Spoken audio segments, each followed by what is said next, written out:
Hello, great masters. My name is Guy, and today we are looking at information overload on how to be a great game master. Now, information overload is really just the idea of you've created an amazing world or an amazing artifact or an amazing piece of technology, and there's just a ton of information that comes with it. How do you give that information to your players without them falling asleep?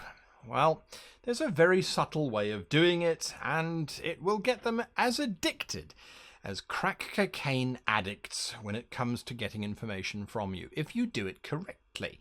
If you do it incorrectly, it'll put them to sleep faster than Martha Stewart's great culinary expedition from prison. So the idea here is, how do we give information in such a way that our players beg for more? And we're going to do that using the idea of breaking it down, planning its release in small doses, and we're going to create an addiction for that information. How are we going to do that? Well, let's find out. So when we talk about breaking it down, what are we breaking it down? We're working out our critical points. What is absolutely fundamental to understanding this piece of history that we're talking about? Is it the succession of kings? Is it how the Death Star works? Is it some magical notion that needs to come into play? Is it a complicated object? In which case, we need to break it down to critical points. These are the absolute bare bone minimum. So you've got your great write-up. You've got this fantastic story. You've got this fantastic history. Now, summarize it into absolutely critical key moments that if they didn't happen, the whole thing would fall apart. So wash away anything that isn't absolutely vital. You're not throwing it away. Don't worry, it's not being thrown away, but you are choosing the critical stuff. Then you need to work out what is relevant to the characters, to the players. What's relevant to them? And if it isn't relevant, then you need to make it relevant. Now, how do you make a piece of existing technology or history or whatever information you have, make it relevant to the players' characters? Make it something that the characters need. Now, they might not need it straight away. They might need it later on. But if you start planting it early enough, if you seed it early enough, that there is a madman sitting on a barrel and he says, "Remember the death of kings! Remember the nocturne!" As they walk into town, they might stop and ask him, "What the hell are you on about?" Don't give them any information. Just have them say, the nocturne, 1162, 1162, the nocturne." Then if they ask a barman, and this is asking a lot for players to ask so many questions of NPCs, but if they do ask the barman, "What the hell was the nocturne?"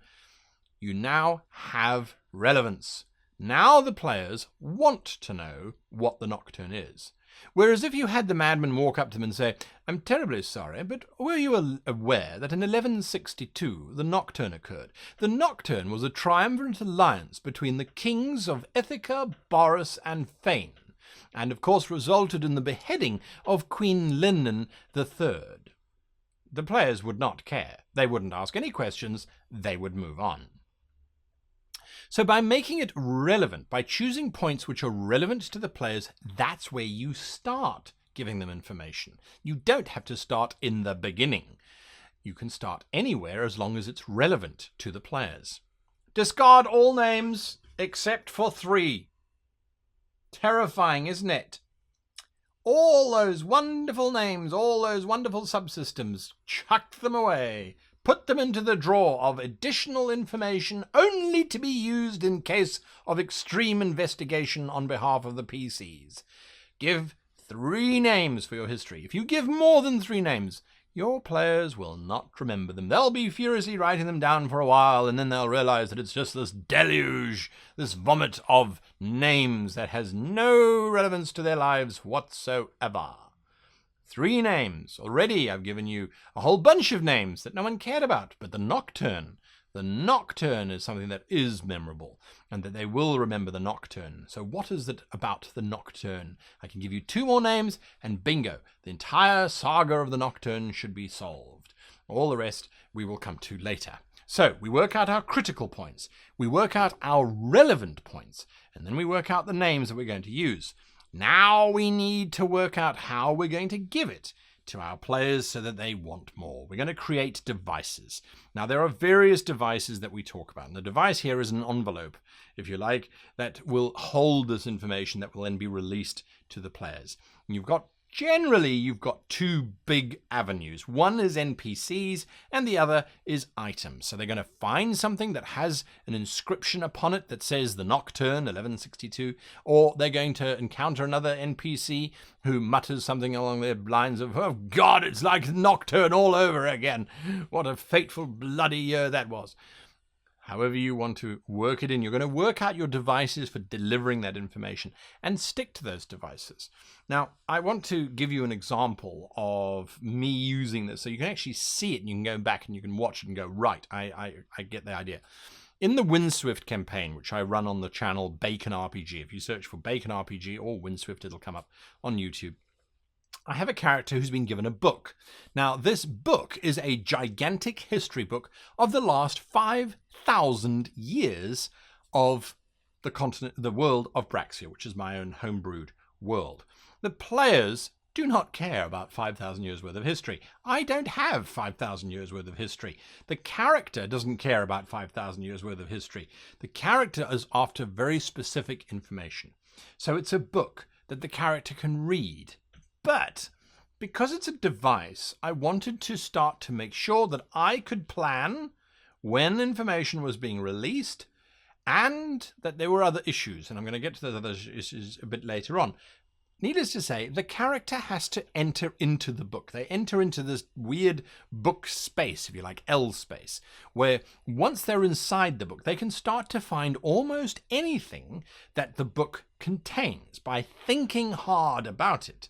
At the same time, however, the book starts to read their memories and adds their memories to the book as well. And of course, there are ramifications to that. Now, there's a reason why I've done that. And we're going to get to that reason a little bit later on. But they meet NPCs within the book. So I've combined all of these things together. They've met NPCs within the book that have given them few things, a few names, a few dates, not even that very much. And then outside of the book, they're discovering items. And these items, one of them is an entire ziggurat. It's an entire building that they have discovered. So you combine the devices together, each one giving a piece of information, a small glimmer of information, nothing more, nothing specific, nothing detailed, but just enough that the players start to connect the dots. Already in the Windswift, the players are going, I think that is linked to that, and this is because of this, and it's all linked based to the history of this world, which we need to know in order to solve the problem. So again, what I've done is I've shifted the focus of here's a bunch of information which you need to have in order to solve the campaign to, in order to solve the campaign, you need to go and find this information out. It's out there. You just need to have enough courage to go and get it. It's now become a challenge rather than a chore. And that is something that you have to try and get when you are giving information out to the characters and ultimately to the players. So we're going to do it in small doses. Now, I've mentioned this already. 1 or 2 points when you are giving out information. Don't give out too much. Don't have the characters encounter an oracle who knows all of the history and can recount every date, name, and detail, because it's going to get too much. It's like going to Google and saying, tell me about the history of the world. Google will give you thousands of pages. It really won't help. But if you say, tell me about Edward P. Hardwick, I will go and Google will show me just what I need to know on Edward P. Hardwick. And even then, it won't show me all of the information I want. And it will pepper it with a whole bunch of other stuff, which I probably am going to get sidetracked with as well. But I'm engaged and I'm searching and looking and trying to find out. So 1 or 2 points. Scatter the information. Throw it around. It's a book. It's a scroll. It's a tomb. It's a piece of stonework. It's on the bottom of someone's shoe. Distribute the way that you give the information, and it doesn't feel like the information is just being dumped on the characters. It feels like they are experiencing and encountering it as it goes along. It starts to create this breadcrumb-like effect. And here's the next point. Play with your timelines. Do not just say, in the beginning, this happened, then that happened, then that happened, then that happened, then that happened, then that happened, then that happened, then that happened. I get bored halfway through the first and then. But if you say, the beheading of the Queen was disastrous for the country. That's it. That's all you're getting. Well, who was the Queen? What country? Why was it disastrous? Why was she beheaded? I don't remember why she was beheaded, but certainly the ramifications after that allowed the Drow to completely control the entire surface area for 200 years. So this is an event that happened in the past, etc., etc. So again, give it in different pieces, and then someone else talks about the Queen's mother. No, this was before the Queen was beheaded. You must know she was beheaded. To which the players will respond, yes, we know she was beheaded. We found that piece of information out already. So by putting it in different places, you create a puzzle, something that needs to be solved, something that needs to be resolved, something that needs to be defeated by the players. Now we turn it into an addiction. The information must be useful. And I know this sounds like a moot point. Well, the information on the Death Star was pretty damned useful. Well, yes, it was, but just because it was 2 little exhaust vents doesn't mean that Disney can't go and make an entire movie based around those 2 little exhaust vents. And that's exactly what they did. For those of us that love to fill in the blanks, it was a great movie. Rogue One. For those of us that didn't really know the history, it was an entertaining movie that had a really bizarre and tragic ending. It was what it was. However, the idea was that the information that they were given, the way that we were given it, was useful to us. It filled in blanks. So use the information that you want to give to your players to fill in blanks. And if they don't have blanks, create some. You are an all-powerful game master. You can create blanks. Have the dwarf say, well, until you remember the code of 1162, I'm not letting you in. Now they've got to go and find 1162, which of course was when the nocturne occurred, whatever that might be. And now we need to go and find out that too, don't we? So you need to make it difficult to get. Oh, I remember there was something about that. It was in the library of Lang that particular book is, I think. Only problem is the library burnt down about, 100 years ago. The librarian's still alive, an elf bloke. He might remember. You should go and see him. He lives on top of that mountain over there, completely surrounded by yetis. And there's a dragon that's at the very base that charges a toll for you to climb up that mountain. Good luck. By making it difficult to get, the players are investing in the information. That means the information has more value to them than it had before. Because they've invested in trying to find the information, because they're desperately trying to get it, it means that when they do get it, they treasure it and they hold on to it, rather than just glossing over it as another fact that's been thrown at them.